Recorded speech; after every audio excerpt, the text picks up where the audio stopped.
How states relate to one another. Since the territorial area of the Earth is divided among different states, interstate relations must occupy much of a state's time and energy. The natural tendency of a state is to expand its power, and externally such expansion takes place by conquest of a territorial area. Unless a territory is stateless or uninhabited, any such expansion involves an inherent conflict of interest between one set of state rulers and another. Only one set of rulers can obtain a monopoly of coercion over any given territorial area at any one time. Complete power over a territory by State X can only be obtained by the expulsion of State Y. War, while risky, will be an ever-present tendency of states, punctuated by periods of peace and by shifting alliances and coalitions between states. We have seen that the internal or domestic attempt to limit the state in the 17th through 19th centuries reached its most notable form in constitutionalism. Its external or foreign affairs counterpart was the development of international law, especially such forms as the laws of war and neutrals' rights. Parts of international law were originally purely private, growing out of the need of merchants and traders everywhere to protect their property and adjudicate disputes. Examples are admiralty law and the law merchant. But even the government rules emerged voluntarily and were not imposed by any international superstate. The object of the laws of war was to limit interstate destruction to the state apparatus itself, thereby preserving the innocent civilian public from the slaughter and devastation of war. The object of the development of neutrals' rights was to preserve private civilian international commerce, even with enemy countries, from seizure by one of the warring parties. The overriding aim, then, was to limit the extent of any war, and particularly to limit its destructive impact on the private citizens of the neutral and even the warring countries. The jurist F.J.P. Veal charmingly describes such civilized warfare as it briefly flourished in 15th century Italy.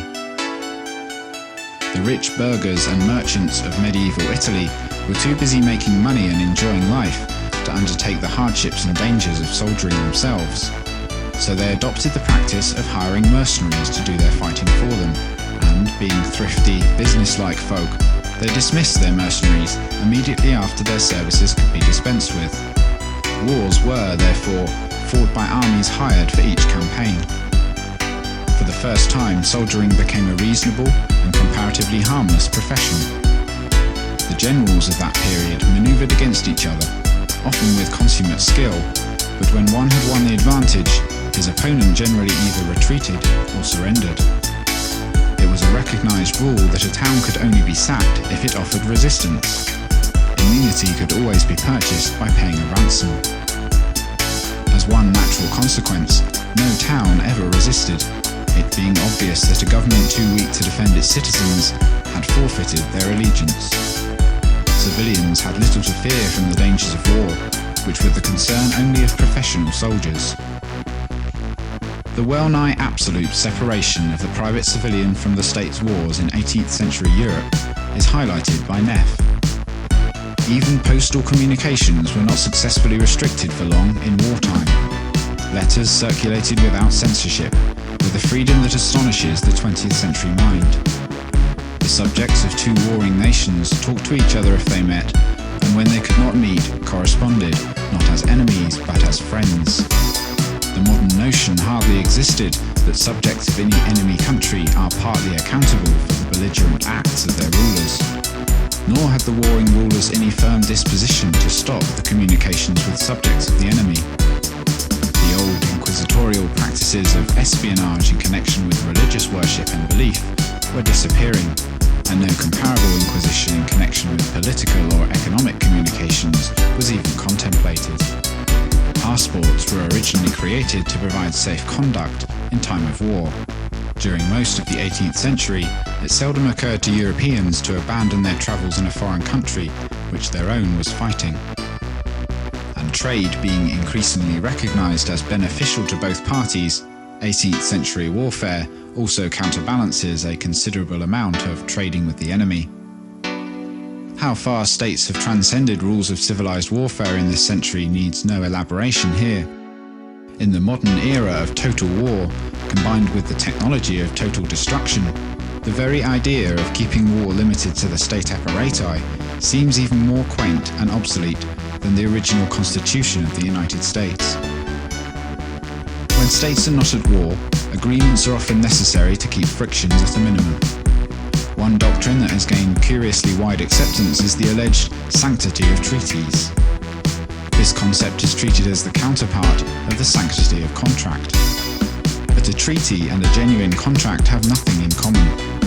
A contract transfers in a precise manner titles to private property. Since the government does not in any proper sense own its territorial area, any agreements that it concludes do not confer titles to property. If, for example, Mr. Jones sells or gives his land to Mr. Smith, Jones's heir cannot legitimately descend upon Smith's heir and claim the land as rightfully his. The property title has already been transferred. Old Jones's contract is automatically binding upon young Jones, because the former had already transferred the property. Young Jones therefore has no property claim. Young Jones can only claim that which he has inherited from Old Jones, and Old Jones can only bequeath property which he still owns. But if at a certain date the government of, say, Ruritania is coerced or even bribed by the government of Moldavia into giving up some of its territory, it is absurd to claim that the governments or inhabitants of the two countries are forever barred from a claim to reunification of Ruritania on the grounds of the sanctity of a treaty. Neither the people nor the land of northwest Ruritania are owned by either of the two governments. As a corollary, one government can certainly not bind, by the dead hand of the past, a later government through treaty. A revolutionary government which overthrew the king of Ruritania could similarly hardly be called to account for the king's actions or debts, for a government is not, as is a child, a true heir to its predecessor's property.